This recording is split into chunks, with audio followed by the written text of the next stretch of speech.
Paper 168, The Resurrection of Lazarus.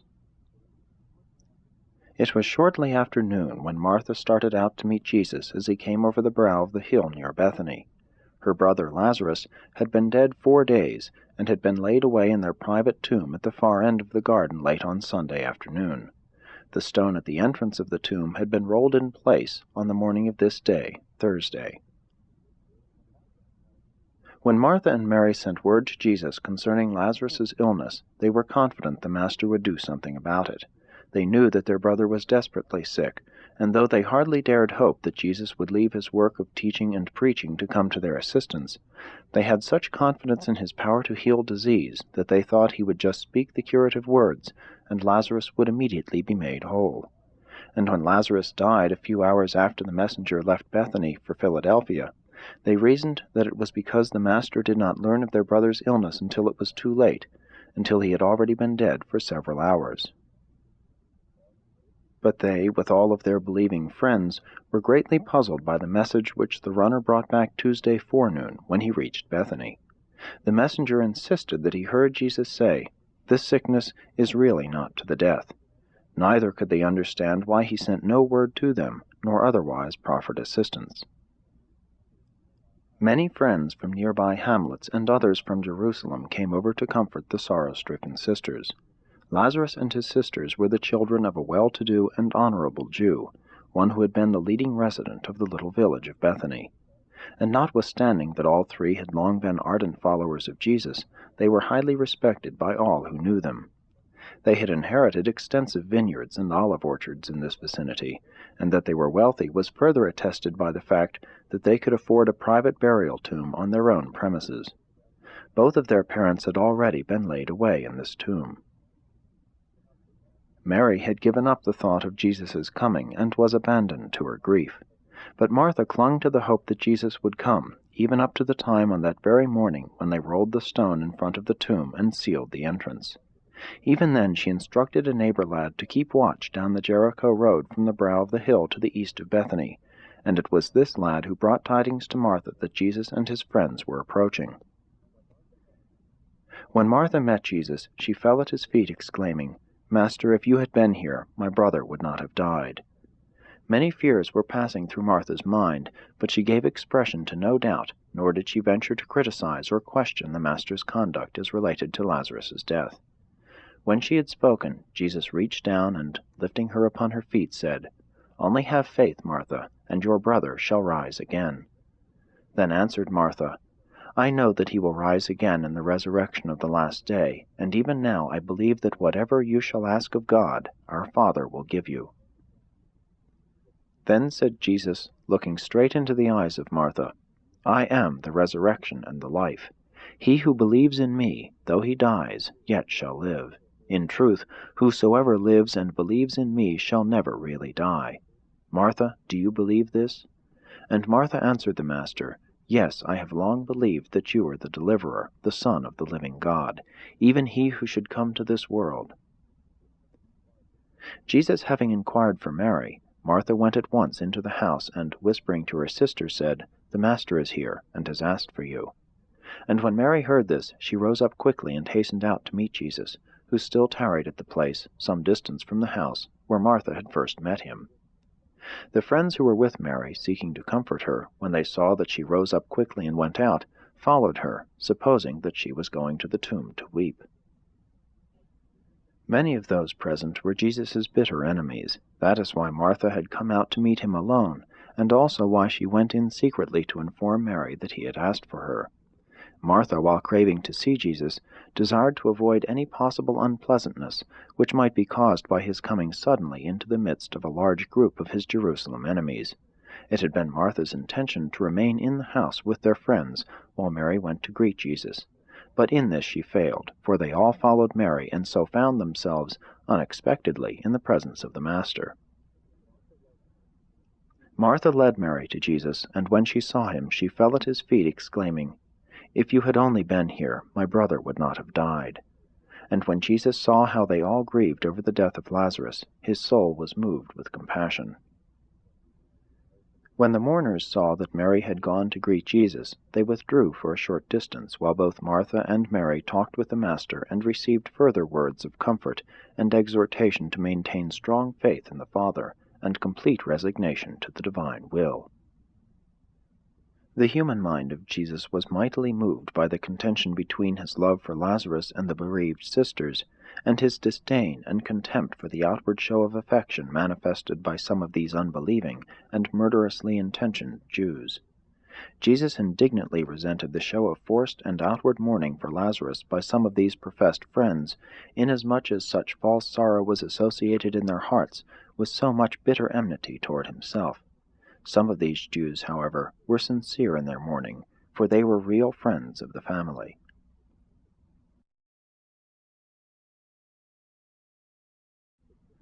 1. At the tomb of Lazarus. After Jesus had spent a few moments in comforting Martha and Mary, apart from the mourners, he asked them, "Where have you laid him?" Then Martha said, "Come and see." And as the Master followed on in silence with the two sorrowing sisters, he wept. When the friendly Jews who followed after them saw his tears, one of them said, "Behold how he loved him. Could not he who opened the eyes of the blind have kept this man from dying?" By this time they were standing before the family tomb, a small natural cave, or declivity, in the ledge of rock which rose up some 30 feet at the far end of the garden plot. It is difficult to explain to human minds just why Jesus wept. While we have access to the registration of the combined human emotions and divine thoughts, as of record in the mind of the personalized adjuster, we are not altogether certain about the real cause of these emotional manifestations. We are inclined to believe that Jesus wept because of a number of thoughts and feelings which were going through his mind at this time, such as 1. He felt a genuine and sorrowful sympathy for Martha and Mary. He had a real and deep human affection for these sisters who had lost their brother. 2. He was perturbed in his mind by the presence of the crowd of mourners, some sincere, and some merely pretenders. He always resented these outward exhibitions of mourning. He knew the sisters loved their brother, and had faith in the survival of believers. These conflicting emotions may possibly explain why he groaned as they came near the tomb. 3. He truly hesitated about bringing Lazarus back to the mortal life. His sisters really needed him, but Jesus regretted having to summon his friend back to experience the bitter persecution which he well knew Lazarus would have to endure as a result of being the subject of the greatest of all demonstrations of the divine power of the Son of Man. And now we may relate an interesting and instructive fact. Although this narrative unfolds as an apparently natural and normal event in human affairs, it has some very interesting sidelights. While the messenger went to Jesus on Sunday, telling him of Lazarus' illness, and while Jesus sent word that it was not to the death, at the same time he went in person up to Bethany and even asked the sisters, "Where have you laid him?" Even though all of this seems to indicate that the Master was proceeding after the manner of his life and in accordance with the limited knowledge of the human mind, nevertheless, the records of the universe reveal that Jesus' personalized adjuster issued orders for the indefinite detention of Lazarus' thought adjuster on the planet subsequent to Lazarus' death, and that this order was made of record just 15 minutes before Lazarus breathed his last. Did the divine mind of Jesus know, even before Lazarus died, that he would raise him from the dead? We do not know. We know only what we are herewith placing on record. Many of Jesus' enemies were inclined to sneer at his manifestations of affection, and they said among themselves, "If he thought so much of this man, why did he tarry so long before coming to Bethany? If he is what they claim, why did he not save his dear friend? What is the good of healing strangers in Galilee if he cannot save those whom he loves?" And in many other ways they mocked and made light of the teachings and works of Jesus. And so, on this Thursday afternoon, at about 2:30, was the stage all set in this little hamlet of Bethany for the enactment of the greatest of all works connected with the earth ministry of Michael of Nebaton, the greatest manifestation of divine power during his incarnation in the flesh, since his own resurrection occurred after he had been liberated from the bonds of mortal habitation. The small group assembled before Lazarus's tomb little realized the presence near at hand of a vast concourse of all orders of celestial beings, assembled under the leadership of Gabriel, and now in waiting, by direction of the personalized adjuster of Jesus, vibrating with expectancy and ready to execute the bidding of their beloved sovereign. When Jesus spoke those words of command, "Take away the stone," the assembled celestial hosts made ready to enact the drama of the resurrection of Lazarus in the likeness of his mortal flesh. Such a form of resurrection involves difficulties of execution which far transcend the usual technique of the resurrection of mortal creatures in Morontia form, and requires far more celestial personalities and a far greater organization of universe facilities. When Martha and Mary heard this command of Jesus directing that the stone in front of the tomb be rolled away, they were filled with conflicting emotions. Mary hoped that Lazarus was to be raised from the dead, but Martha, while to some extent sharing her sister's faith, was more exercised by the fear that Lazarus would not be presentable, in his appearance, to Jesus, the apostles, and their friends. Said Martha, "Must we roll away the stone? My brother has now been dead 4 days, so that by this time decay of the body has begun." Martha also said this because she was not certain as to why the Master had requested that the stone be removed. She thought maybe Jesus wanted only to take one last look at Lazarus. She was not settled and constant in her attitude. As they hesitated to roll away the stone, Jesus said, "Did I not tell you at the first that this sickness was not to the death? Have I not come to fulfill my promise? And after I came to you, did I not say that, if you would only believe, you should see the glory of God? Wherefore do you doubt? How long before you will believe and obey?"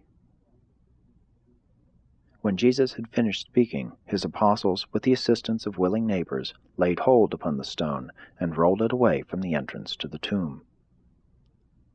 It was the common belief of the Jews that the drop of gall on the point of the sword of the angel of death had begun to work by the end of the 3rd day, so that it was taking full effect on the 4th day. They allowed that the soul of man might linger about the tomb until the end of the 3rd day, seeking to reanimate the dead body, but they firmly believed that such a soul had gone on to the abode of departed spirits ere the 4th day had dawned. These beliefs and opinions regarding the dead and the departure of the spirits of the dead served to make sure, in the minds of all who were now present at Lazarus's tomb, and subsequently to all who might hear of what was about to occur, that this was really and truly a case of the raising of the dead by the personal working of one who declared he was the resurrection and the life. 2. The resurrection of Lazarus. As this company of some 45 mortals stood before the tomb, they could dimly see the form of Lazarus, wrapped in linen bandages, resting on the right lower niche of the burial cave.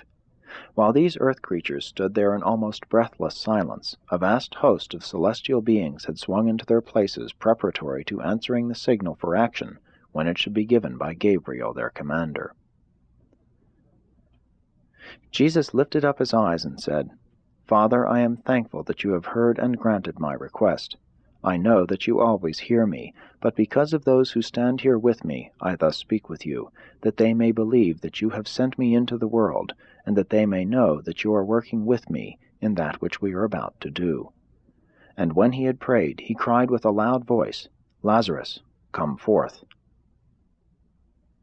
Though these human observers remained motionless, the vast celestial host was all astir in unified action in obedience to the Creator's word. In just 12 seconds of earth time, the hitherto lifeless form of Lazarus began to move, and presently sat up on the edge of the stone shelf whereon it had rested. His body was bound about with grave cloths, and his face was covered with a napkin. And as he stood up before them, alive, Jesus said, "Loose him, and let him go." All, save the apostles with Martha and Mary, fled to the house. They were pale with fright, and overcome with astonishment. While some tarried, many hastened to their homes. Lazarus greeted Jesus and the apostles, and asked the meaning of the grave cloths, and why he had awakened in the garden. Jesus and the apostles drew to one side, while Martha told Lazarus of his death, burial, and resurrection. She had to explain to him that he had died on Sunday, and was now brought back to life on Thursday, inasmuch as he had no consciousness of time since falling asleep in death. As Lazarus came out of the tomb, the personalized adjuster of Jesus, now chief of his kind in this local universe, gave command to the former adjuster of Lazarus, now in waiting, to resume abode in the mind and soul of the resurrected man. Then went Lazarus over to Jesus and, with his sisters, knelt at the Master's feet to give thanks and offer praise to God. Jesus, taking Lazarus by the hand, lifted him up, saying, "My son, what has happened to you will also be experienced by all who believe this gospel, except that they shall be resurrected in a more glorious form. You shall be a living witness of the truth which I spoke. I am the resurrection and the life. But let us all now go into the house and partake of nourishment for these physical bodies." As they walked toward the house, Gabriel dismissed the extra groups of the assembled heavenly host, while he made record of the first instance on Urantia, and the last, where a mortal creature had been resurrected in the likeness of the physical body of death. Lazarus could hardly comprehend what had occurred. He knew he had been very sick, but he could only recall that he had fallen asleep and had been awakened. He was never able to tell anything about these 4 days in the tomb, because he was wholly unconscious. Time is non-existent to those who sleep the sleep of death. Though many believed in Jesus as a result of this mighty work, others only hardened their hearts the more to reject him. By noon the next day this story had spread over all Jerusalem. Scores of men and women went to Bethany to look upon Lazarus and talk with him, and the alarmed and disconcerted Pharisees hastily called a meeting of the Sanhedrin that they might determine what should be done about these new developments. 3. Meeting of the Sanhedrin. Even though the testimony of this man raised from the dead did much to consolidate the faith of the mass of believers in the gospel of the kingdom, it had little or no influence on the attitude of the religious leaders and rulers at Jerusalem, except to hasten their decision to destroy Jesus and stop his work. At 1 o'clock the next day, Friday, the Sanhedrin met to deliberate further on the question, "What shall we do with Jesus of Nazareth?" After more than 2 hours of discussion and acrimonious debate, a certain Pharisee presented a resolution calling for Jesus' immediate death, proclaiming that he was a menace to all Israel, and formally committing the Sanhedrin to the decision of death, without trial and in defiance of all precedent. Time and again had this august body of Jewish leaders decreed that Jesus be apprehended and brought to trial on charges of blasphemy and numerous other accusations of flouting the Jewish sacred law. They had once before even gone so far as to declare he should die, but this was the first time the Sanhedrin had gone on record as desiring to decree his death in advance of a trial. But this resolution did not come to a vote, since 14 members of the Sanhedrin resigned in a body when such an unheard-of action was proposed. While these resignations were not formally acted upon for almost 2 weeks, this group of 14 withdrew from the Sanhedrin on that day, never again to sit in the council. When these resignations were subsequently acted upon, 5 other members were thrown out because their associates believed they entertained friendly feelings toward Jesus. With the ejection of these 19 men, the Sanhedrin was in a position to try and to condemn Jesus with a solidarity bordering on unanimity. The following week, Lazarus and his sisters were summoned to appear before the Sanhedrin. When their testimony had been heard, no doubt could be entertained that Lazarus had been raised from the dead. Though the transactions of the Sanhedrin virtually admitted the resurrection of Lazarus, the record carried a resolution attributing this and all other wonders worked by Jesus to the power of the prince of devils, with whom Jesus was declared to be in league.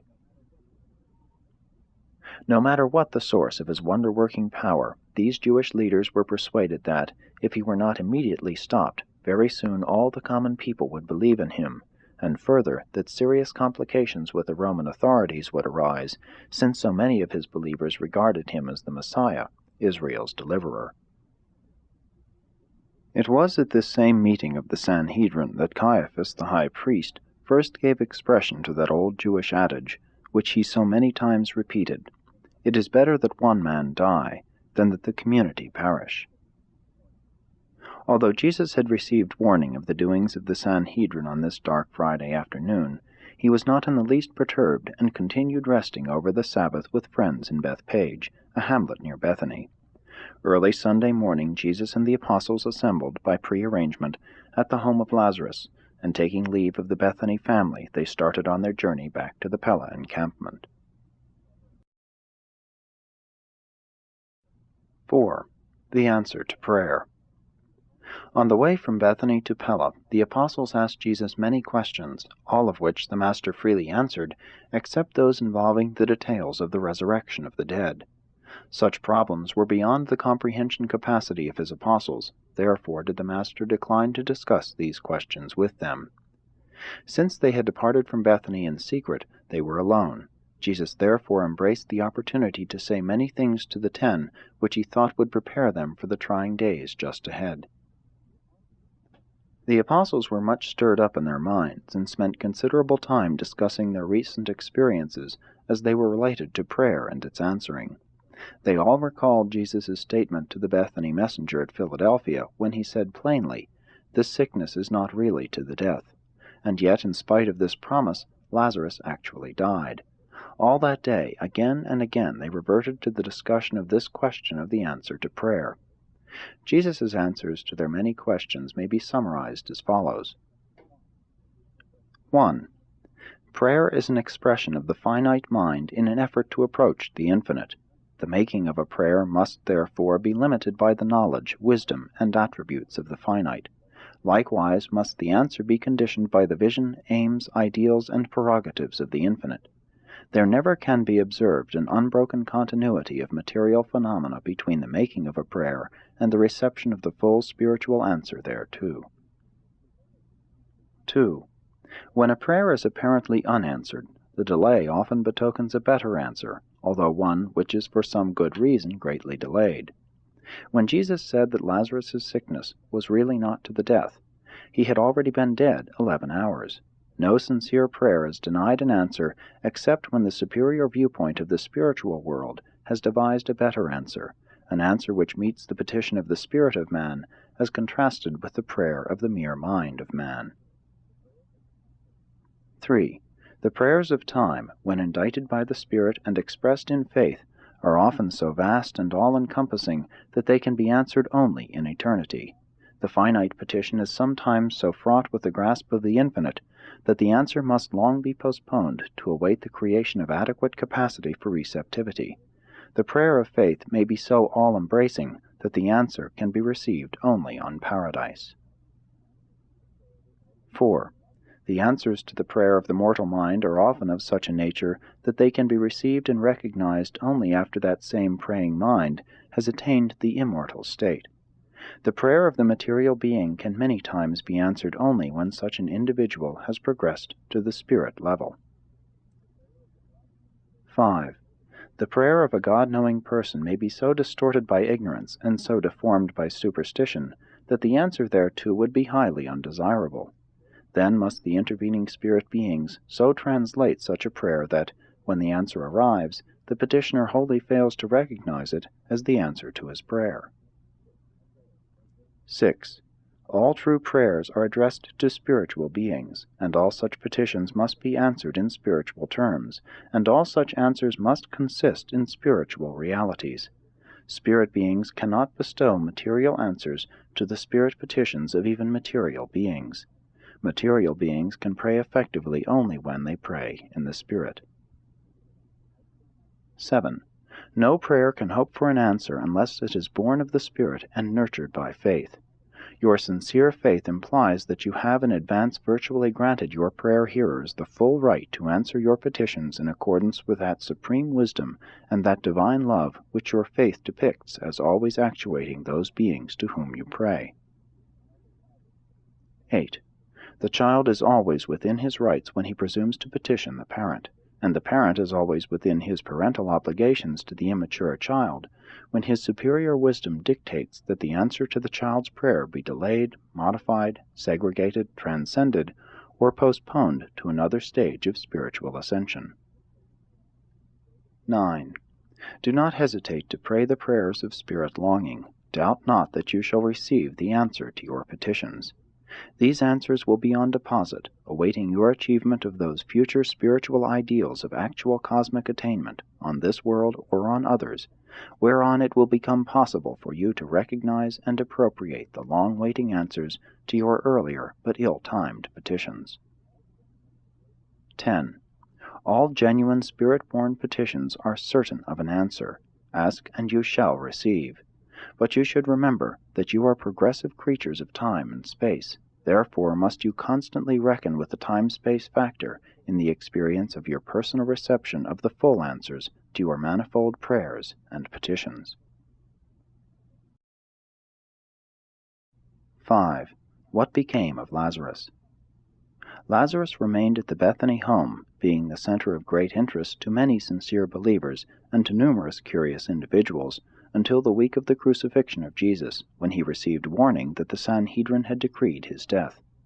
The rulers of the Jews were determined to put a stop to the further spread of the teachings of Jesus, and they well judged that it would be useless to put Jesus to death if they permitted Lazarus, who represented the very peak of his wonder-working, to live and bear testimony to the fact that Jesus had raised him from the dead. Already had Lazarus suffered bitter persecution from them. And so Lazarus took hasty leave of his sisters at Bethany, fleeing down through Jericho and across the Jordan, never permitting himself to rest long until he had reached Philadelphia. Lazarus knew Abner well, and here he felt safe from the murderous intrigues of the wicked Sanhedrin. Soon after this, Martha and Mary disposed of their lands at Bethany and joined their brother in Perea. Meantime, Lazarus had become the treasurer of the church at Philadelphia. He became a strong supporter of Abner in his controversy with Paul and the Jerusalem church, and ultimately died, when 67 years old, of the same sickness that carried him off when he was a younger man at Bethany.